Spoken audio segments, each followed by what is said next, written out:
नमस्कार, जी news channel मध्ये सर्व प्रेक्षकांचं हार्दिक स्वागत। ताज्या घडामोडी पाहण्यासाठी जी न्यूज चॅनलला सबस्क्राइब करा। कर्जतमधील अनुभवी आणि खात्रीशीर चष्म्यांचं दालन म्हणजेच श्री साई ऑप्टिकल्स।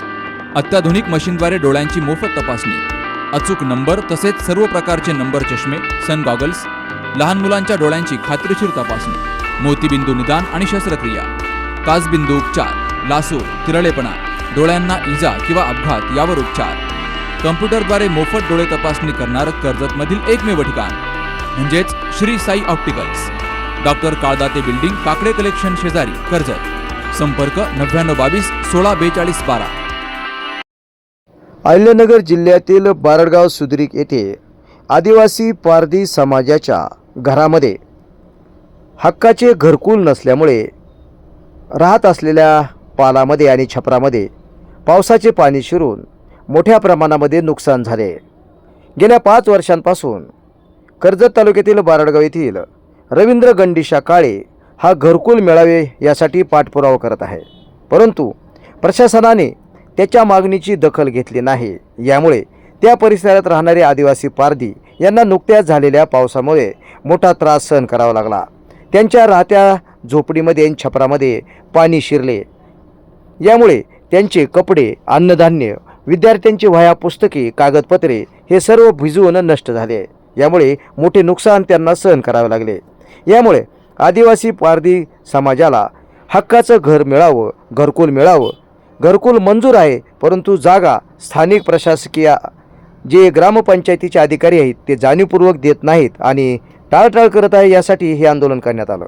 पाहूया यावेळी आंदोलक काय म्हणाले। सुद्रिक बारडगाव येथे रवींद्र गंडीशा काळे हे आमचा भाऊच लागतो, तर त्यांनी घरकुल म्हणजे भाचा लागतो, तर त्यांनी घरकुलाचा विषय खूप वेळा असं बीडू साहेबांना सांगितलेला आहे आणि त्यांना घरकुल मिळालेले 5 वर्षापासून ते एरजार घालतात, पण त्याचा काही उपयोग झालेला नाही आहे।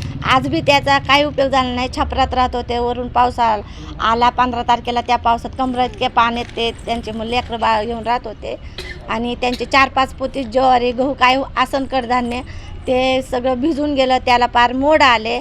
मुलांची जे शालेय शिक्षणाच्या वह्या, अजून रेशन कार्ड वगैरे असं ते सुद्धा भिजत होते, पण त्यांनी कसं तरी कॅरीबॅगमध्ये लपवले आणि ते बाहेर थांबून त्यांनी दिवस काढला। ते गाई म्हशीच्या गोठ्यात जाऊन त्यांनी उभं राहून दिवस काढला, रात्र काढली। आणि साहेब एवढा असताना त्याला घरकुल मिळालेला असून त्याला घरकुल जागा पायी घरकुल देत नाहीत। अगोदर काय म्हणतात, जागा दाखव नंतर घरकुल देतो। मग आता ते 20 वर्षापासून तिथं जर राहत असन, ते फॉरेस्ट म्हणतात, पण ते फॉरेस्ट जमीन नाही आहे, तर ते गावठाण आहे। सगळे शेजारी पाजाऱ्यांना उतारा देतात गावठाण म्हणून आणि ह्यांनाच का फॉरेस्ट म्हणून सांगतात, तर ते फॉरेस्ट म्हणून सांगू नये आणि त्यांना ते घरकुल तिथं बांधून मिळावा ही आमची विनंती आहे बीडू साहेबांना।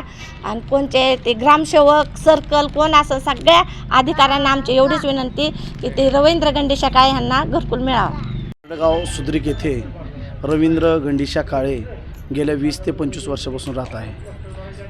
तेथील त्यांचा उदरनिर्वाह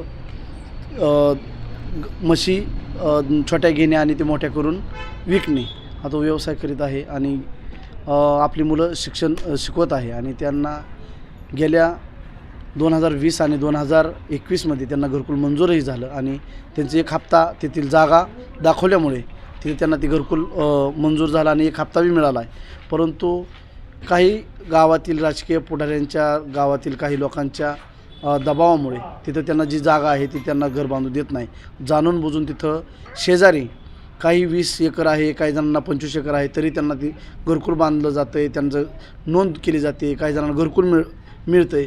परंतु जाणून बुजून रवींद्र गंडीशा काळे याला तिथं घरकुलापासून वंचित ठेवलं जात आहे। आज परिस्थिती जर पाहिली सर, तर आम्ही प्रत्यक्ष तिथं पारधी विकास कृती समितीच्या वतीने शिष्टमंडळाने भेट दिली आणि त्या भेटीमध्ये आम्ही ते प्रत्यक्ष पाहिल्यानंतर अतिशय वाईट परिस्थिती की त्यांचं धान्य आज घडीला, त्यांच्या धान्याला कोंब फुटलेले आहेत, त्यांचे कपडे भिजलेले आहेत, त्या मुलांचे कागदपत्र जेवढे होते, शालेय साहित्य होते, सगळं भिजून गेलेले आहे। आणि आज परिस्थिती त्यांची अशी आहे की त्यांना धान्याची आवश्यकता आहे, त्यांच्या कपड्यांची आवश्यकता आहे। तरी आम्ही आज याच्यासाठी बसलो आहे की त्यांना जी जागा, जिथला प्रस्ताव दाखल केलेला आहे ती जागा त्यांना उपलब्ध करून देण्यात यावी आणि त्यांना पुनर्वसन म्हणून त्यांना तिथं घरकुल जे आहे तर होण्यासाठी काय हरकत नाही आणि इथून लवकरात लवकर तो मार्ग काढण्यात यावा. आमच्या घरात गुडघ्यापर्यंत पाणी शिरलेलं, आमच्या वह्या आणि धान्य, खाण्यापिण्याचे धान्य आणि शाळेचे दाखले, वह्या, पुस्तकं ते सगळे भिजले पावसामुळं. सर तुम्हाला घर नाही का? सप्रात राहतो.